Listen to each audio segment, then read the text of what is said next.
കന്യകരെ, സമർപ്പിതരെ, മാതാപിതാക്കളെ, സഹോദരി സഹോദരന്മാരെ, ചെറുപ്പക്കാരെ, കുഞ്ഞുങ്ങളെ, ആരാധനക്രമ മത്സരത്തില് നമ്മൾ കൈത്താക്കാലത്താണ് കഴിയുന്നത്. ബൃഹാദൃശായ നിറഞ്ഞ സ്നേഹന്മാരുടെ പ്രവർത്തനം വഴിയായിട്ട് സഭ വളരുന്നത്, സഭ ഫലം പുറപ്പെടുവിക്കുന്നതുമായ കാര്യങ്ങളാണ് ഈ കൈത്താക്കാലത്ത്, ഈ വിളവെടുപ്പിൻ്റെ കാലത്ത്, ഈ വേനൽക്കാലത്ത് നമ്മൾ പ്രത്യേകമായിട്ട് ധ്യാന വിഷയമാക്കുന്നത്. ഇന്നത്തെ സുവിശേഷം, യോഹന്നാന്റെ സുവിശേഷം 9-ാമത്തെ അധ്യായം 1 മുതൽ 38 വരെയുള്ള വചനങ്ങളാണ്. ജന്മനാന്തനായ ഒരുവനെ ഈശോയുടെ പ്രവൃത്തി വഴിയായിട്ട് അവന് കാഴ്ച ലഭിക്കുന്നതാണ് പ്രത്യേകമായിട്ട് ധ്യാന വിഷയമാക്കുന്നത്. ഈ തിരുവചനം മനസ്സിലാക്കുവാനായിട്ട് ഏതാനും വചനങ്ങൾ നമ്മൾ ധ്യാന വിഷയമാക്കുന്നത് സഹായകരമാണ്. നമുക്ക് യോഹന്നാന്റെ സുവിശേഷം 5-ാമത്തെ അധ്യായം 17-ാമത്തെ തിരുവചനം ഇപ്രകാരമാണ്: എൻ്റെ പിതാവ് ഇപ്പോൾ പ്രവർത്തന നിരതനാണ്, ഞാനും പ്രവർത്തിക്കുന്നു.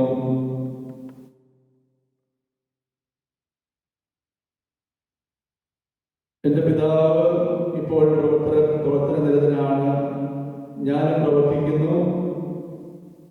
അതുപോലെ തന്നെ ഈ തിരുവചനത്തിന്റെ തുടർച്ചയായിട്ട് നമ്മൾ കേൾക്കുന്നു, ഈശോ സാബത്ത് ലംഘിക്കുക മാത്രമല്ല, തന്നെ തന്നെ ദൈവതുല്യനാക്കിക്കൊണ്ട് ദൈവത്തെ പിതാവ് എന്ന് വിളിക്കുകയും ചെയ്യുന്നു. ഈശോയ്ക്കെതിരെയുള്ള ഏറ്റവും വലിയ ആരോപണമാണ് ദൈവത്തെ പിതാവേ എന്ന് വിളിക്കുന്നു. ദൈവത്തെ പിതാവേ എന്ന് വിളിക്കുന്നവൻ ദൈവത്തിന് തുല്യനാണ് എന്നുള്ള കാര്യവും നമുക്ക് പ്രത്യേകമായിട്ട് ഓർക്കാം. ദൈവത്തോടുള്ള ഒരു തുല്യതയാണ് ദൈവത്തെ പിതാവേ എന്ന് വിളിക്കുമ്പോൾ ഉള്ളത്. ലൂക്കായുടെ സുവിശേഷം 6-ാമത്തെ അധ്യായം 5-ാമത്തെ തിരുവചന പ്രകാരമാണ്: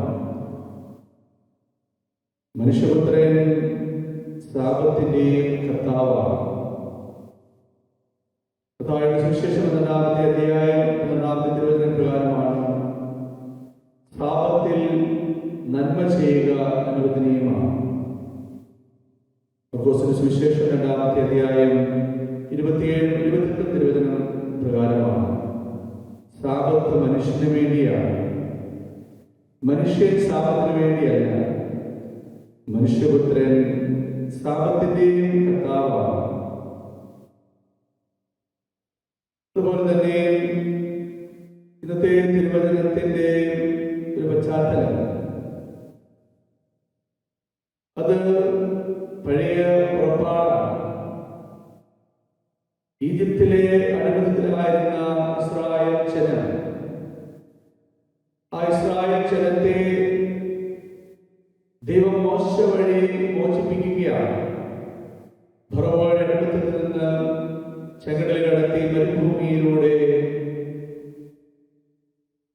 ഇസ്രായേൽ ജനത്തെ നയിക്കുന്നത് എന്തിനു വേണ്ടിയാണെന്ന് പുറപ്പാടിന്റെ പുസ്തകം 5-ാമത്തെ അധ്യായം 1-ാമത്തെ തിരുവചനം നമ്മെ ഓർമ്മിപ്പിക്കുന്നു.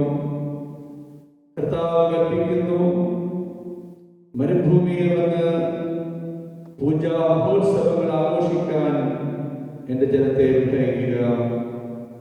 ഇസ്രായേലിനെ മോചിപ്പിക്കുന്നത് ദൈവത്തെ ആരാധിക്കുവാൻ വേണ്ടിയിട്ടാണ്. പുറപ്പാടിന്റെ പുസ്തകം 5-ാമത്തെ അധ്യായം 3-ാമത്തെ തിരുവചന പ്രകാരമാണ്: അപ്പോൾ അവർ പറഞ്ഞു, ഹെബ്രായരുടെ ദൈവം ഞങ്ങളെ സന്ദർശിച്ചിരിക്കുന്നു. ആകയാൽ 3 ദിവസത്തെ യാത്ര ചെയ്ത് മരുഭൂമിയിൽ ചെന്ന് ഞങ്ങളുടെ ദൈവമായ കർത്താവിനെ ബലിയർപ്പിക്കാൻ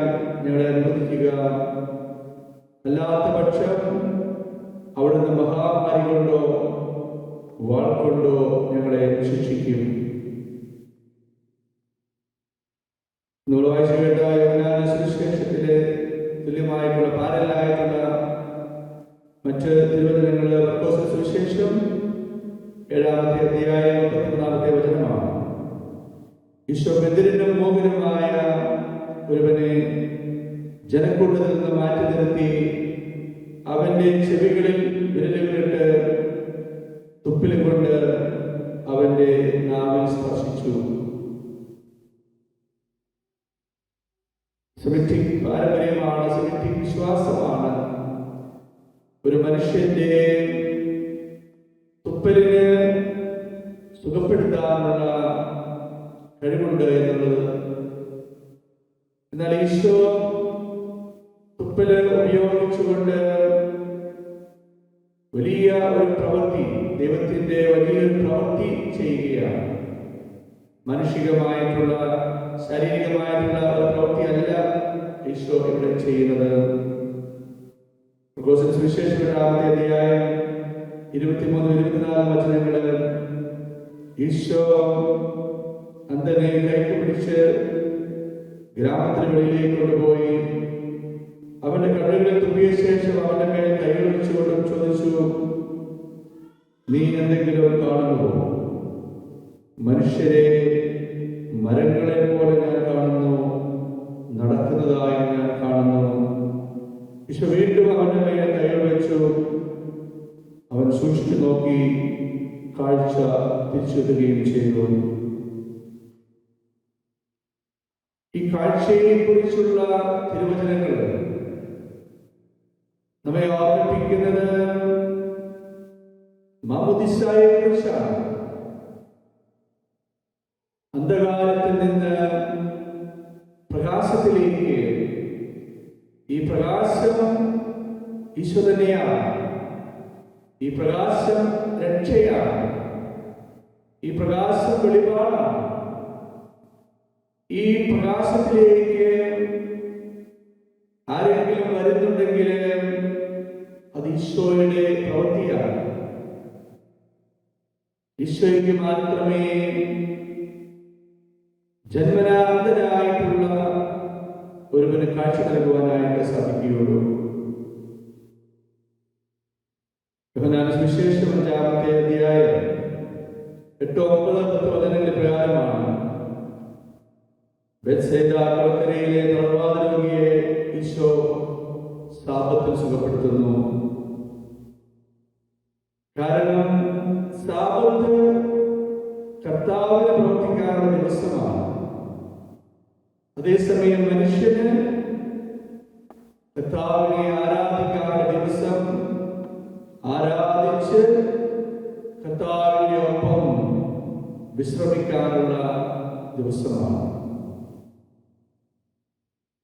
അപ്പോൾ ഇന്നത്തെ സുവിശേഷത്തിന്റെ ഒരു പശ്ചാത്തലം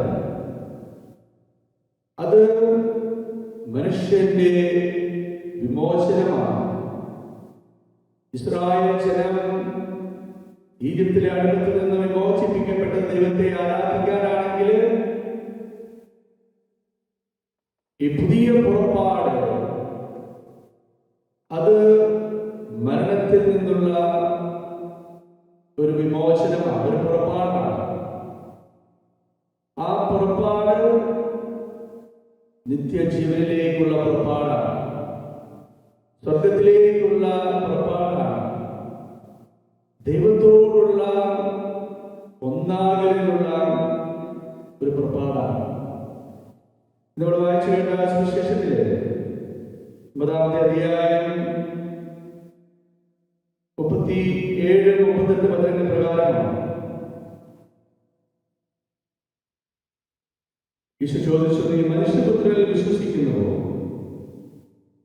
അന്ധനായിരുന്നവൻ കാഴ്ച കിട്ടിയവൻ ചോദിച്ചു, കർത്താവേ, ഞാൻ അവനെ വിശ്വസിക്കേണ്ടതിന് അവൻ ആരാണ്? ഈശോ അവനോട് പറഞ്ഞു, നീ അവനെ കണ്ടു കഴിഞ്ഞു, നിന്നോട് സംസാരിക്കുന്നവൻ തന്നെയാണ് അവൻ.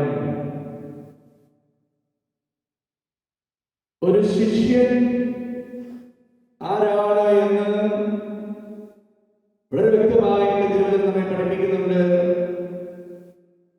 ഈശോയെ കാണുന്നവനാണ്, ഈശോയെ കേൾക്കുന്നവനാണ് ശിഷ്യൻ. അവരുടെ പുസ്തകത്തിലെ 9-ാമത്തെ അധ്യായത്തിലെ 27-ാമത്തെ തിരുവചനം, ബാർന്നബാസ് ശിഷ്യന്മാരുടെ അടുക്കൽ സൗളിനെ കൊണ്ടുവരികയാണ്. കാരണം സൗൾ മാനസാന്തരപ്പെട്ടു. പക്ഷേ ജെറുസലേമിലെ ശിഷ്യന്മാര് സൗളിനെ സ്വീകരിക്കാൻ തയ്യാറാകുന്നില്ല. സൗളിനെ അവർക്ക് ഭയമായിരുന്നു. അപ്പോൾ ബാർന്നബാസ് സൗളിനെയുമായിട്ട് ശിഷ്യന്മാരുടെ അടുക്കൽ ചെല്ലുന്നു. അതിനുശേഷം ശിഷ്യന്മാരുടെ കൂട്ടായ്മയില്, തിരുസഭയില് സൗളിനെ ചേർക്കാനുള്ള മാനദണ്ഡങ്ങൾ പറയുകയാണ്. സൗൾ വഴിയിൽ വെച്ച് കർത്താവിനെ ദർശിച്ചതും അവിടുന്ന് അവനോട് സംസാരിച്ചതും, അതുപോലെ തന്നെ ദമാസ്കസിൽ വെച്ച് അവിടെ ഈശോയുടെ നാമത്തിൽ ധൈര്യപൂർവ്വം പ്രസംഗിക്കുകയും ചെയ്ത കാര്യമാണ് പറയുന്നത്. ഒരു ശിഷ്യൻ ആകണമെങ്കിൽ 3 കാര്യങ്ങൾ ഉണ്ടാകണമെന്ന് തിരുവചനം നമ്മെ ഓർമ്മിപ്പിക്കുകയാണ്. ഈശോയെ കാണണം, ഈശോയെ കേൾക്കണം. ഈ കണ്ടതും കേട്ടതുമായ കാര്യം ധൈര്യപൂർവം പ്രസംഗിക്കുന്ന ഒരു വ്യക്തി മാത്രമേ ശിഷ്യനാകുന്നുള്ളൂ. ആ വ്യക്തി മാത്രമേ തിരുസഭയുടെ ഭാഗമാകുന്നുള്ളൂ.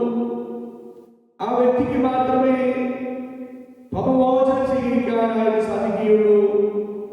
ആ വ്യക്തിക്ക് മാത്രമേ ഈശോയുടെ ശരീരവും രക്തവും സ്വീകരിക്കാനായിട്ട് സാധിക്കുകയുള്ളൂ. ആ വ്യക്തിക്ക് മാത്രമേ പരിശുദ്ധാത്മാവിനെ സ്വീകരിക്കുവാനായിട്ട് സാധിക്കുകയുള്ളൂ. ഇതെല്ലാം നമ്മുടെ കുർബാനക്രമത്തിലൂടെയും നമ്മൾ പഠിക്കുന്ന കാര്യങ്ങളാണ്. അവരുടെ പുസ്തകം 22-ാമത്തെ അധ്യായം 14-ാമത്തെ തിരുവചന പ്രകാരമാണ് ഈ സൗളിനോട്, ഈ പൗലോസിനോട് അനനിയാസ് പറയുന്ന കാര്യമാണ്.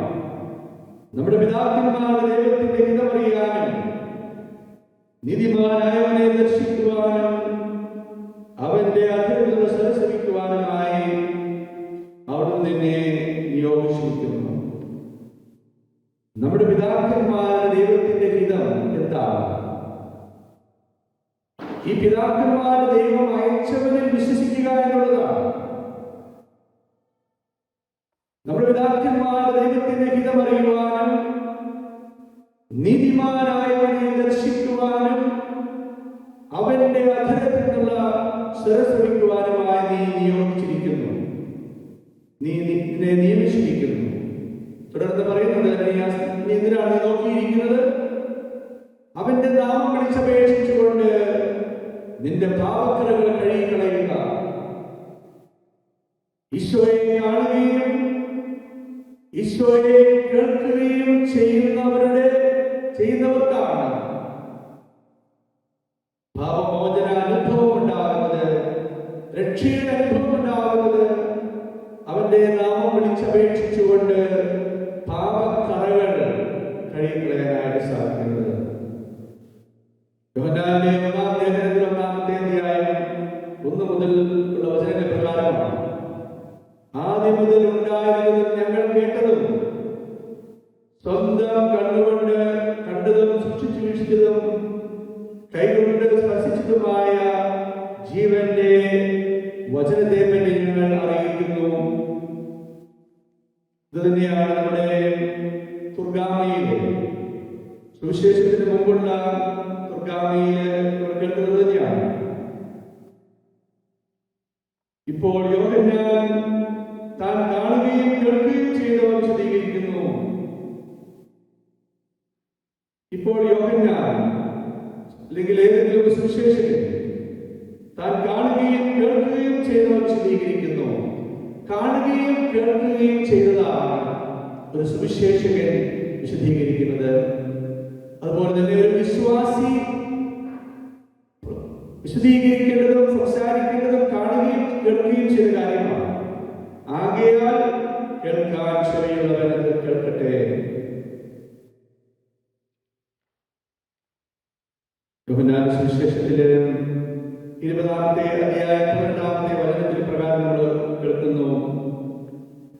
സ്ത്രീഹന്മാരുടെ സ്ത്രീഹ ആയ മറിയം അവൾ പറയുകയാണ്, മറിയം ചെന്ന് സ്ത്രീഹന്മാരോട് പറയുകയാണ്, ഞാൻ കർത്താവിനെ കണ്ടുവെന്നും ഞാൻ ഇക്കാര്യങ്ങൾ തന്നോട് പറഞ്ഞുവെന്നും ശിഷ്യന്മാരെ അറിയിച്ചു. മറിയം ചെന്ന് പറയുകയാണ്, കർത്താവിനെ കണ്ടു, അവൻ ഇക്കാര്യങ്ങൾ തന്നോട് പറഞ്ഞു. കാണുകയും കേൾക്കുകയും ചെയ്യുന്ന വ്യക്തിയാണ് ശിഷ്യൻ, അവനാണ് സ്ലീഹ. ആ വ്യക്തിയാണ് ഒരു പ്രേക്ഷിതൻ. ഈശോയെ കാണുകയും കേൾക്കുകയും ചെയ്യുകയും ഈ കാര്യം മറ്റുള്ളവരോട് പറയുകയും ചെയ്യുമ്പോഴാണ് ശിഷ്യനാകുന്നത്, സ്ലീഹയാകുന്നത്, പ്രേക്ഷിതനാകുന്നത്, ക്രിസ്ത്യാനിയാകുന്നത്, ഒരു സഭയുടെ അംഗമാകുന്നത്.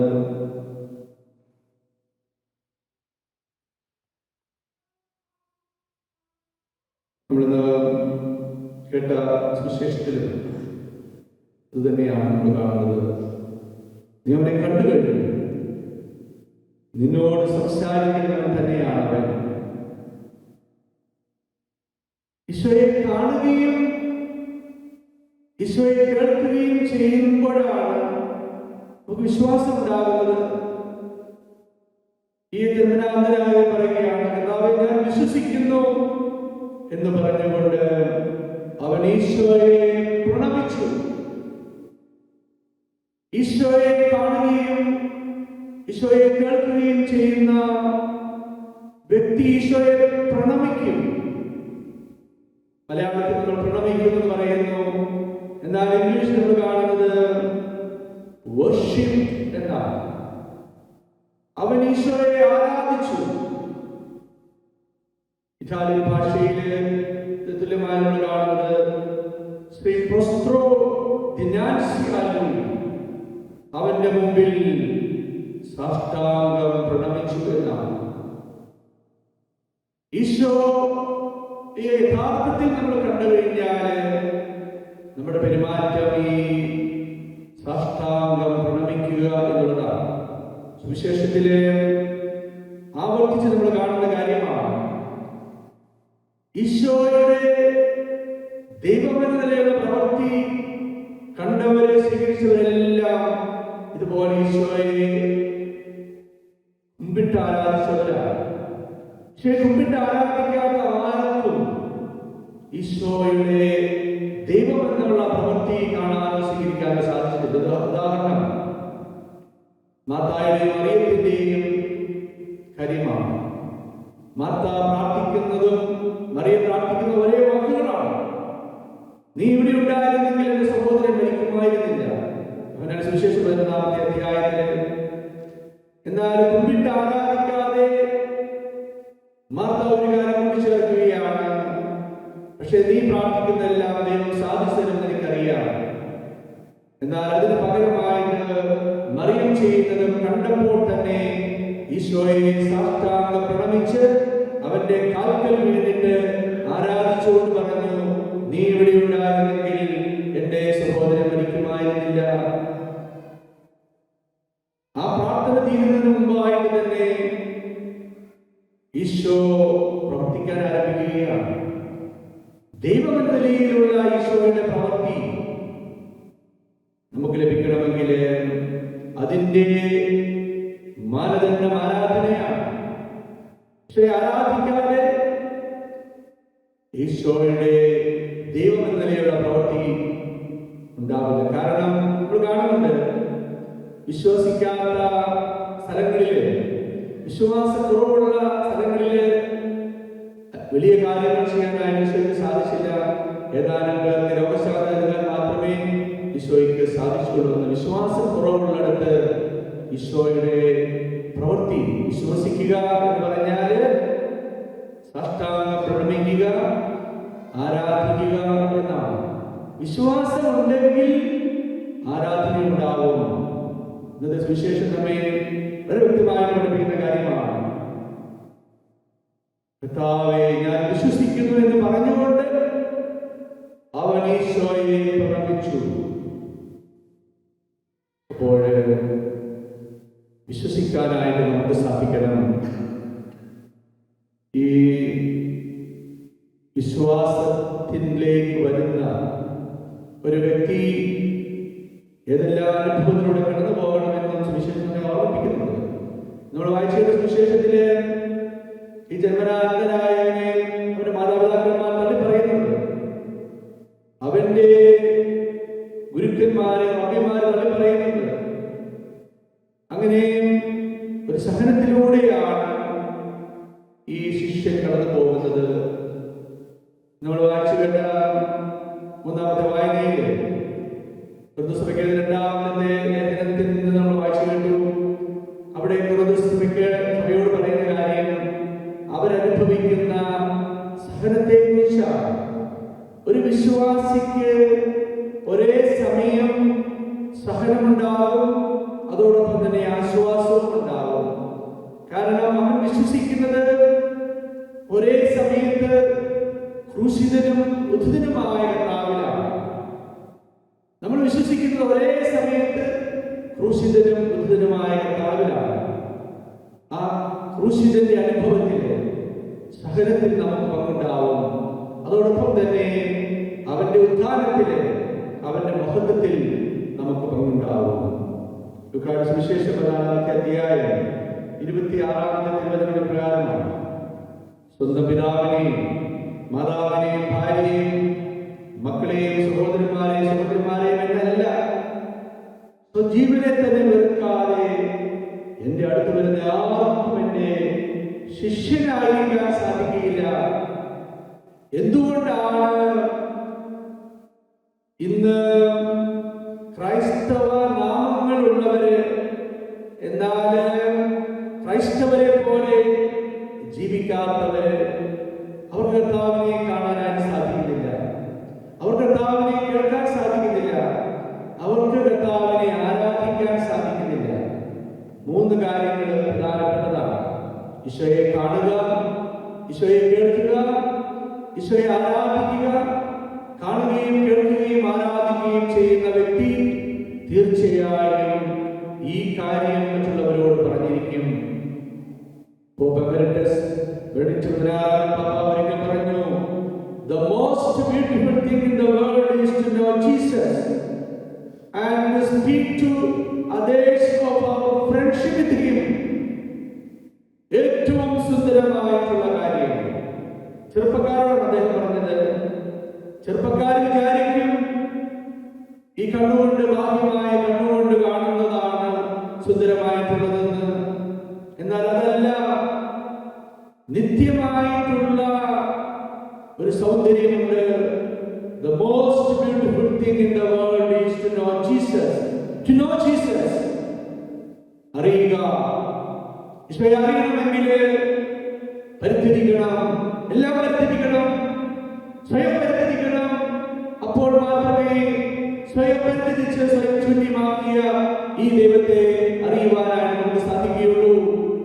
സ്വയം പരിത്യജിക്കുന്നവർക്ക് മാത്രം കാണാനും കേൾക്കാനും അനുഭവിക്കുവാനും സാധിക്കുന്നത്. യോഹന്നാൻ ശ്ലീഹ അത് തന്നെയാണ് പറഞ്ഞത്. 1-ാമത്തെ ലേഖനത്തില് ഞങ്ങൾ കണ്ടത്, ഞങ്ങൾ കേട്ടത്, ഞങ്ങൾ അനുഭവിച്ചത് ഞങ്ങൾ പങ്കുവയ്ക്കുന്നു. ഞങ്ങളുടെ കൂട്ടായ്മ പിതാവിനോടും അവിടുത്തെ പുത്രനോടുമാണ്. ഞങ്ങളുടെ കൂട്ടായ്മ പിതാവിനോടും അവിടുത്തെ പുത്രനോടുമാണ്. ഞങ്ങളുടെ ഈ കൂട്ടായ്മയിലേക്ക് വരാൻ വേണ്ടിയിട്ടാണ് ഞങ്ങൾ ഞങ്ങളുടെ അനുഭവം പങ്കുവയ്ക്കുന്നത്, സുവിശേഷം പങ്കുവയ്ക്കുന്നത്. സുവിശേഷം 14-ാമത്തെ അധ്യായം 27-ാമത്തെ പ്രകാരമാണ്. സ്വന്തം കുരിശ് വഹിക്കാതെ എന്റെ പിന്നാലെ വരുന്നവന് എന്റെ ശിഷ്യനായിരിക്കാൻ സാധിക്കുകയില്ല. ക്രിസ്തീയ നാമങ്ങളുണ്ടാകാം. ഒരുപക്ഷെ ഫ്രാൻസിസ് ബാബ പറഞ്ഞതുപോലെ ശിഷ്യനാകാതെ തന്നെ മാർപ്പാപ്പായെ ശുശ്രൂഷിക്കാൻ സാധിക്കും. അദ്ദേഹം 2013 തന്റെ ശുശ്രൂഷ ആരംഭിച്ചപ്പോൾ പറഞ്ഞതാണ്, ശിഷ്യനാകാതെ തന്നെ മാർപ്പാപ്പായുടെ ശുശ്രൂഷ ചെയ്യാൻ സാധിക്കും, മെത്രാന്റെ ശുശ്രൂഷ ചെയ്യാൻ സാധിക്കും, പൗരോഹിത്യ ശുശ്രൂഷ ചെയ്യാൻ സാധിക്കും, സമർപ്പിതയായി കാണപ്പെടാൻ സാധിക്കും, ക്രിസ്ത്യാനിയായിട്ട് മറ്റുള്ളവര് പരിഗണിക്കും. പക്ഷേ ശിഷ്യനായിരിക്കില്ല. അന്ത്യവിധിയിൽ വേദിയിൽ ഈശോ പറയും, ഒരിക്കൽ പോലും ഞാൻ നിന്നെ അറിഞ്ഞിട്ടില്ല. അത് പറയുമ്പോൾ എന്താണ് പറയുന്നത്? നമ്മൾ ഒന്നിച്ചിങ്ങനെ കുർബാന ചെയ്യുന്നതല്ലേ? നമ്മൾ നീ സംസാരിക്കുന്നത് ഞങ്ങൾ കേട്ടതല്ലേ? നിന്റെ നാമത്തിൽ ഞങ്ങൾ പിശാചുകളെ പുറത്താക്കിയതല്ലേ? ഒരിക്കൽ പോലും നിന്നെ ഞാൻ അറിഞ്ഞിട്ടില്ല. സ്വയം പരിത്യജിക്കാത്ത ആരെയും കർത്താവ് അറിയില്ല. പുരുഷെടുക്കാത്ത ആരെയും കർത്താവ് അറിയില്ല. അന്ത്യവിധിയിൽ അത് കേൾക്കാനായിട്ട് നമുക്കിടയാകരുത്. കുർബാനയിൽ പുരോഹിതൻ പ്രാർത്ഥിക്കും, നിന്റെ ശരീരത്തിലും രക്തത്തിലും കൃപാവതിയെ യോഗ്യരാക്കി, നിന്റെ ശരീരത്തിലും രക്തത്തിലും കൃപാവതിയെ ഞങ്ങളെ യോഗ്യരാക്കി. അതുപോലെ തന്നെ വിധി ദിവസത്തിൽ നിന്റെ സംപ്രീതിക്കും ഞങ്ങളെ യോഗ്യരാക്കണമേ എന്ന്. ശരീരവും രക്തവും സ്വീകരിക്കാം, പക്ഷേ വിധി ദിവസത്തിൽ സംപ്രീതി ഉണ്ടാകണമെങ്കിൽ സ്വയം പരിത്യജിക്കണം, കുരിശെടുക്കണം, ശിഷ്യരാകണം, ശ്രീഹന്മാരാകണം, പ്രേക്ഷിതരാകണം. അപ്പോൾ മാത്രമേ കർത്താവ് നമ്മെ അറിയുകയുള്ളൂ. തിരുസഭ സ്വയം ശൂന്യമാക്കിയവരുടെ കൂട്ടായ്മയാണ്. ഈ തിരുസഭയുടെ ശിരസ്സാകാൻ വേണ്ടിയിട്ടാണ് ദൈവം തന്നെ ശൂന്യനാക്കി ദാസന്റെ രൂപം സ്വീകരിച്ചത്. അങ്ങനെ ദാസരാകുന്നവരുടെ കൂട്ടായ്മയാണ് തിരുസഭ. പരിശുദ്ധ അമ്മയാണ് നമുക്ക് നേതൃത്വം നൽകുന്നത്. ഈ കാര്യത്തിൽ അമ്മയാണ് നമുക്ക് മാതൃക. ഇതാ കർത്താവിന്റെ ദാസി, നിന്റെ വചനം പോലെ എന്നിൽ സംഭവിക്കട്ടെ. കുർബാനയിൽ ആവർത്തിച്ച് നമ്മൾ കേൾക്കുന്ന ഒരു കാര്യമാണ്. പലപ്പോഴും നമുക്ക് മനസ്സിലാകാത്തത് നമ്മുടെ മനസ്സും ഹൃദയമൊക്കെ തുറക്കപ്പെടാത്തത് കൊണ്ടാണ്. നമ്മുടെ ബുദ്ധിയിൽ അന്ധകാരം നിലനിൽക്കുന്നത് കൊണ്ടാണ്. കർത്താവ് തന്നെ ശരീരവും രക്തവും നൽകുന്ന ദാസർക്കാണ്. ശ്രദ്ധിച്ചു കഴിഞ്ഞാൽ നമുക്ക് മനസ്സിലാകും, ദാസർക്കാണ് തന്റെ ശരീരവും രക്തവും നൽകുന്നത്. പരിശുദ്ധാത്മാവ് എഴുന്നള്ളി വരട്ടെ എന്ന് പറയുന്നത് ദാസന്റെ കുർബാനയിലേക്കാണ്. അതുപോലെ തന്നെ പാപമോചനം യാചിക്കുന്നതും തന്റെ ദാസരുടെ പാപങ്ങളും അപരാധങ്ങളും ക്ഷമിക്കണമെന്നാണ്. പലപ്പോഴും ആളുകൾ ദേവാലയത്തിൽ വന്നിട്ട് പോവുകയാണ്, പക്ഷേ ഈ പാപമോചന അനുഭവം ഉണ്ടാകുന്നില്ല. പാപമോചന അനുഭവം ഉണ്ടാകുന്നതുകൊണ്ട് തന്നെ കർത്താവിന്റെ ശരീരവും രക്തവും സ്വീകരിക്കുമ്പോൾ ആ സ്നേഹാനുഭവം ഉണ്ടാകുന്നില്ല. അതുപോലെ തന്നെ പരിശുദ്ധാത്മാഭിഷേകം നമുക്കുണ്ടാകുന്നില്ല. നമുക്ക് മാപ്പ് ചോദിക്കാം. ഈശോയുടെ പ്രവൃത്തിയാണ്. കണ്ണു തുറക്കുക, അതുപോലെ തന്നെ ചെവി തുറക്കുക. നമ്മൾ കേട്ട തിരുവചനങ്ങളിലെല്ലാം വന്നിട്ടുണ്ട്. കർത്താവ് വിരലിട്ട്, വിരൽ റുഹായാണ്. ഈശോയുടെ വിരൽ എന്ന് പറഞ്ഞാൽ അത് പരിശുദ്ധാത്മാവാണ്. ദിജിത്തൂസ് പത്തേർനെ ദേക്സ്തേ എന്ന് വേനിക്രയാത്തോസ് സ്പിരിത്തൂസ് എന്ന ആ പരിശുദ്ധാത്മാവിനെ ക്ഷണിച്ചുകൊണ്ടുള്ള ഗാനത്തിലുണ്ട്. ദിജിത്തൂസ് പത്തേർനെ ദേക്സ്തേ, പിതാവിന്റെ വലതുകരത്തിന്റെ വിരൽ. പിതാവിന്റെ വലതുകരം ഈശോയുടെ വിരൽ പരിശുദ്ധാത്മാവാണ്, റൂഹായാണ്. ചെവിയില് വിരലിട്ടു എന്ന് പറഞ്ഞാൽ പരിശുദ്ധാത്മാവിന്റെ പ്രവൃത്തി വഴിയായിട്ട് ചെവി തുറന്നു എന്നാണ്, വചനം കേൾക്കുവാനായിട്ട്. അതുപോലെ തന്നെ കണ്ണ് തുറന്നു എന്ന് പറഞ്ഞാൽ നമ്മൾ മനസ്സിലാക്കേണ്ടത് വചനത്തിന്റെ റുഹായുടെ പ്രവൃത്തി എന്നാണ്. സുവിശേഷം 24-ാമത്തെ അധ്യായം 45-ാമത്തെ തിരുവചന പ്രകാരമാണ് വിശുദ്ധ ലിഖിതങ്ങൾ ഗ്രഹിക്കുവാൻ തക്കവിധം കർത്താവ് മനസ്സ് തുറന്നുവെന്ന്. വചനത്തിന്റെ റുഹായുടെ പ്രവൃത്തിയാണ് മനസ്സ് തുറക്കുക, ഹൃദയം തുറക്കുക. അതിലൂടെ ഹൃദയത്തിന്റെ കാഴ്ചയിലേക്ക് നമ്മെ പ്രവേശിപ്പിക്കുക. കുർബാനയില് നമ്മൾ കേൾക്കും, ഹൃദയം നിങ്ങൾ കാണുവിൻ. ക്രിസ്ത്യാനിയായി ഇത്രയും കാലം ജീവിച്ചു, മറ്റുള്ളവർ കരുതി ക്രിസ്ത്യാനിയാണെന്ന്. പക്ഷെ ഹൃദയത്തിന്റെ കാഴ്ച കാണാൻ സാധിച്ചിട്ടില്ലെങ്കിൽ ഒരു യഥാർത്ഥ ശിഷ്യനായിട്ടില്ല എന്നുള്ള കാര്യം നമ്മൾ തിരിച്ചറിയണം. നമുക്ക് മാപ്പ് ചോദിക്കാം. നമുക്ക് വേണ്ടി, മറ്റുള്ളവർക്ക് വേണ്ടി എല്ലാവർക്കും വേണ്ടി നമുക്ക് മാപ്പ് ചോദിക്കാം. കർത്താവേ, നിന്റെ പ്രവൃത്തി തുടരണം. ലിറ്റർജി എന്ന് പറഞ്ഞാൽ ഈശോയുടെ പ്രവൃത്തി എന്നാണ്, റൂഹായുടെ പ്രവൃത്തി എന്നാണ്, വചനത്തിന്റെ പ്രവൃത്തി എന്നാണ്. ആരാധന ക്രമത്തിലൂടെയാണ് ഈ കർത്താവിന്റെ പ്രവൃത്തി തുടരുന്നത് മനസ്സിലാക്കാൻ നമുക്ക് സാധിക്കും. അതുകൊണ്ട് തന്നെ സഭയുടെ ആരാധന ഒന്നാം സ്ഥാനം എപ്പോഴും ഈ ആരാധനക്രമത്തിൽ നൽകണം. ആരാധനക്രമത്തിൽ വചന ശുശ്രൂഷയുണ്ട്, അതുപോലെ തന്നെ കുദാശകളുണ്ട്, യാമപ്രാർത്ഥനകളുണ്ട്, കുദാശ അനുകരണങ്ങളുണ്ട്. ഇതിലെല്ലാം ഒന്നാം സ്ഥാനം കൊടുക്കാനായിട്ട് നമുക്ക് സാധിക്കട്ടെ. നമുക്ക് ഈ കുർബാനയിലൂടെ നമ്മുടെയും മറ്റുള്ളവരുടെയും പാപ പരിഹാര ബലി അത് നമുക്ക് അർപ്പിക്കാം. അതിലൂടെ എല്ലാവർക്കും വലിയ ഒരു തുറവി, ഒരു കാഴ്ച, ഒരു ഹൃദയത്തിൻ്റെ കാഴ്ച, ഒരു സ്നേഹാനുഭവം ഉണ്ടാകാൻ വേണ്ടി നമുക്ക്